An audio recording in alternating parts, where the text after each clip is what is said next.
let's talk about what it means to be a fluent speaker. Spoken English is very different from written English. Sometimes what you hear versus what you read is so different.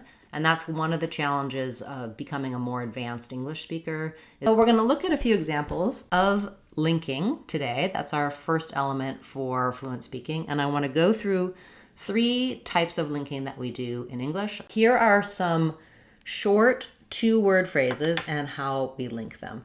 So I want to talk about first a linking that you might not be aware of, which is vowel-to-vowel linking. In the phrase see-yit, the first word ends on a vowel sound.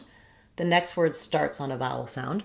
And one thing to note is that when we're talking about vowel-to-vowel or consonant-to-vowel, it's the sounds and not the letters. So sometimes a word can end on a vowel letter. If I said, for example, ride it, it looks like a vowel to a vowel. But if you think about the sounds of ride, D is the last sound. The E is silent. So this is going to be consonant-to-vowel linking, which we'll talk about in a moment. So we're talking about sounds here.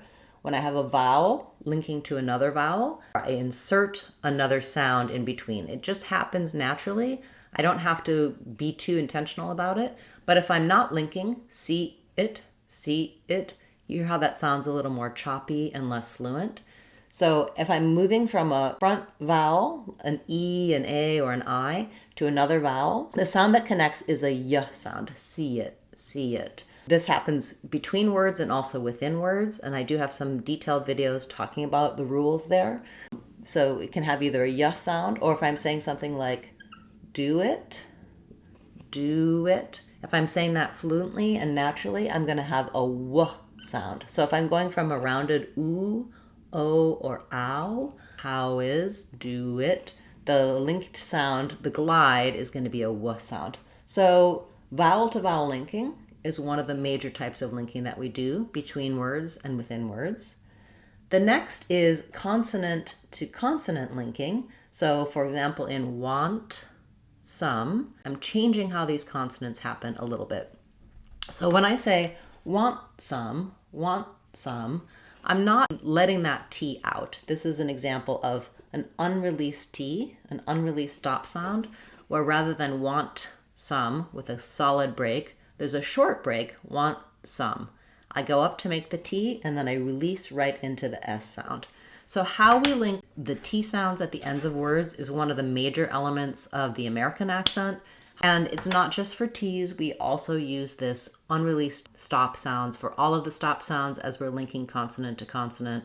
And some places where we link consonant to consonant, there is just a break. Other places we can do what's called co-articulation. So if I said, for example, with the, I may connect those 2 THs and just make one sound. So consonant to consonant linking is probably one of the ones where I think knowing about the stop sounds is the most useful, and how we connect and how consonants can change because of what's following them.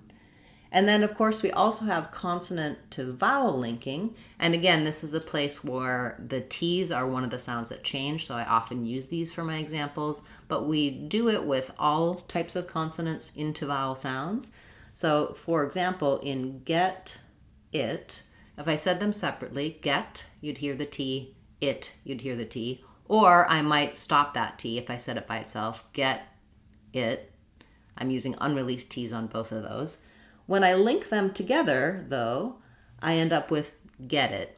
That T turns into a flap sound, and it's just the same as when I'm saying D's in the middle of words or D's connecting, get it. My voice comes on, I lightly touch up. I'm not stopping and doing a strong burst for that D, not get it, but rather get it. I'm just lightly flapping that up.